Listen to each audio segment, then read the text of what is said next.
Hi friends, ഇന്ന് നമുക്ക് ചെങ്കലവ കിട്ടിയായിരുന്നേ. കിളിമീൻ എന്നും പുള്ളിക്കോര എന്നൊക്കെ പറയാറുണ്ട് കേട്ടോ. ചെറുതാണെങ്കിലും കുറച്ച് അധികം മീനുണ്ടായിരുന്നേ. അമ്മയാട്ടോ മീനെല്ലാം വെട്ടുന്നത്. എന്നെക്കൊണ്ട് അങ്ങനെ അമ്മ മീനൊന്നും വെട്ടിക്കാറില്ല കേട്ടോ. കാരണം ഞാൻ വെട്ടിക്കാൻ എൻ്റെ തലയും വാലും ഒന്നും പോകത്തില്ലെന്ന് അമ്മ പറയാറ്. അതുകൊണ്ട് തന്നെ ഞാൻ മീനിട്ട് വെട്ടാറുമില്ല. അങ്ങനെ അമ്മ മീനെല്ലാം വെട്ടി ഒരു ചട്ടിയിലോട്ട് കുറച്ച് ഉപ്പൊക്കെ ഇട്ട് അത് കഴുകാനായിട്ട് പോവുകയാണേ. ഒരു 3-4 വട്ടം അമ്മ കഴുകാറുണ്ട് കേട്ടോ. എന്നാലും അതിൻ്റെ അഴുക്കൊക്കെ പോകത്തുള്ളൂ അമ്മ പറയാറ്. അങ്ങനെ മീനെല്ലാം കഴുകി ഒരു ചട്ടിയിലോട്ട് മാറ്റി വെച്ചിട്ടുണ്ട്. അങ്ങനെ മീനുള്ള അരപ്പ് നമ്മൾ തിളയ്ക്കാനായിട്ട് വെച്ചിട്ടുണ്ട്. കുറച്ച് കൊച്ചുള്ളി, ഒരു തക്കാളി, ഇഞ്ചി, വെളുത്തുള്ളി, കറിവേപ്പില, കാന്താരി, കുറച്ച് പുളിവെള്ളം കൂടെ വെച്ചിട്ടാണ് നമ്മൾ വെച്ചിട്ടുണ്ടായിരുന്നത്. അങ്ങനെ മീനിൻ്റെ കൂട്ടത്തിൽ നമ്മൾ കുറച്ച് ചീനിയും കിട്ടിയിട്ടുണ്ടായിരുന്നേ. ചീനിയും പൊളിക്കുന്ന അമ്മ തന്നെ കേട്ടോ. കാരണം വീഡിയോ എടുക്കലും ചീനി പൊളിക്കലും എല്ലാം കൂടെ എന്നെ കൂടെ പറ്റാത്തതുകൊണ്ട് ഞാൻ അമ്മയെ തന്നെ ഏൽപ്പിച്ചിട്ടുണ്ട്. ചീനി കുറച്ചേ ഉണ്ടായിരുന്നുള്ളൂ, ചെറുതായിരുന്നു. എങ്കിൽ കൂടി അത് പൊളിക്കാനൊക്കെ എളുപ്പമായിരുന്നു കേട്ടോ.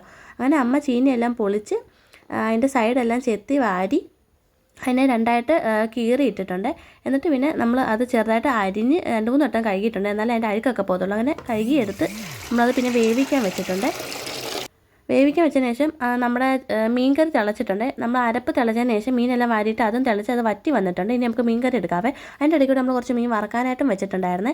അങ്ങനെ മീനും വറുത്ത് ചോറും കറികളെല്ലാം സെറ്റായിട്ടുണ്ട്. ചോറ്, മീൻകറി, മീൻ വറുത്ത്, ചീനി, മാങ്ങാച്ചാർ എല്ലാം ഉണ്ടായിരുന്നു കേട്ടോ. ആദ്യം ഞാൻ ചോറും മീൻകറിയും മീൻ വറുത്തും കൂട്ടിയിട്ടാണ് കഴിച്ചത്. അടിപൊളി ടേസ്റ്റ് ആയിരുന്നു കേട്ടോ. എനിക്ക് ഭയങ്കര ഇഷ്ടമാണ് മീൻകറി ഇങ്ങനെ വെക്കുന്നത്. പിന്നെ ചീനിയും കൂട്ടി നമ്മൾ കഴിച്ചു കേട്ടോ. എല്ലാം കൂടെ ആയിട്ട് കഴിച്ച് സൂപ്പർ ടേസ്റ്റ് ആയിരുന്നു കേട്ടോ. അപ്പോൾ ഇത്രയേ ഉള്ളൂ. Thank you, by.